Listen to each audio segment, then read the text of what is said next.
growing up in the streets, single mother,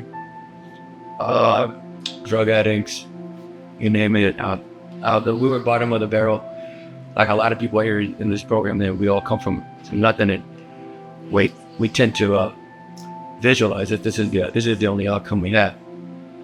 Fast forward, 2019, I got out of prison. I did 15 years straight. I didn't come out. 5 years in solitary confinement. It wasn't easy, but with me, it was more of a, how can I strive to be better and become better than I first was yesterday, the day before, year after year after year. And I was doing good. I worked for FedEx, worked for Home Depot at the same time. I had 2 jobs back and forth, to just trying to survive when I got out, because I had a different mentality. I still have a different mentality. And so my plan my goal was to buy a house. And that was my objective. Nothing else was going to persuade me or allow me to diverse to my old self or whatever challenges came in life. And I did it 2024, February 19th. I don't remember that day. I just remember that it was after my birthday. Lived in the house for 2 weeks, and my accident happened. My burn. I found out through family and stuff that if it wasn't for my mom that found me, because of whatever happened, I don't recall. I don't remember nothing. She opened the door, and smoke hit her in the face. So it kind of threw her back from what they tell me, from what I know. And if it wasn't for her or my niece that called 911, mentioned, we wouldn't be having this conversation, or that I wouldn't be here to tell my story. 5.5 months in a cold. I wake up and they amputated my left arm, my right arm. They put it in my stomach to preserve it, because they didn't know if it was gonna heal or not. I burned over 50-something% of my body. 40% chance of living. Both my lungs were collapsed. Both on dialysis because my kidneys, I have stage 4 kidney failure. When I woke up, that wasn't my objective. Wasn't more my health. My objective was more of my family.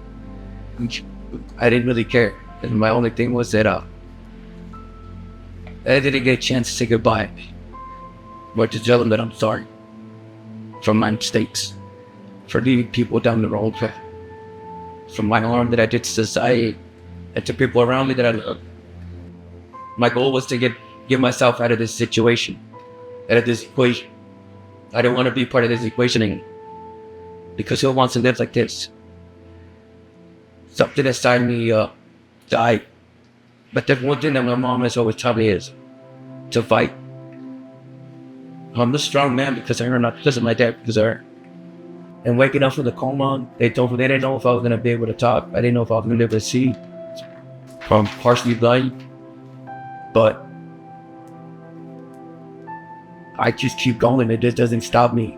There's something inside me just shows my ambition to become better and to be humble.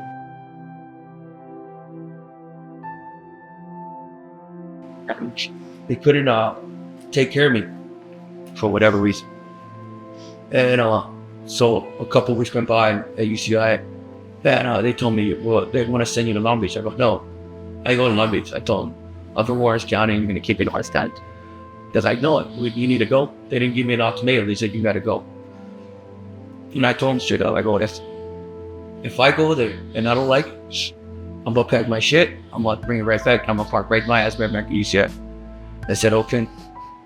So I came here. I started meeting the staff, Lorena, Jane, Jay, everybody that worked here. Eventually, everything started coming into play. I started getting home health care. I met Brian, other people that would take care of me. Then I met Ariana, and I started meeting everybody that were there to support me. Like this guy, Jade, and Debbie, and were helping me actually to be able to take my dog to be a service dog. And Ariana and my house navigator, for her hard work and effort to help me not not just for housing, but to help me get his shots. These women right here have shown me that they wear their heart on their sleeve, and they do it without hesitation, and they're willing to attend not just me but others around me to help them understand that they're not alone. Helping another person in their language, in the way they speak, or the way they present themselves. Because I've seen everybody, the way every staff talks to every individual, and I think it's because they read their file and they understand what they're getting themselves into and how they're going to approach this person in a tone or in a fashion where it's ethical with kindness. And when I go out to the smoking section or I walk around, I want people to see me. I want people to ask me questions because I want them to feel comfortable around me. I want them to understand that even though I'm going through what I'm going through, that I'm still overcoming whatever hurdles, obstacles, challenges, whatever you want to call it, whatever word you want to use. It's just your willpower to have ambition to overcome whatever process or whatever comes your way. And it could be little or it could be big, but just the little steps is what makes the big steps worth more. And here we are, 90 days into this compass, I came to realize that who I am doesn't define my physical appearance. It's my character. Because my character tells everything, tells my story, tells the strength and the willpower. And I only thank the man up above for giving me this wisdom and knowledge that I have. Because he doesn't give you more than what you can handle to become better and to be humble and to show humility to those around you so they can see that they got their two hands, they got their eyesight, they got their mobility, and nothing can stop them if they only just put a little bit effort into it.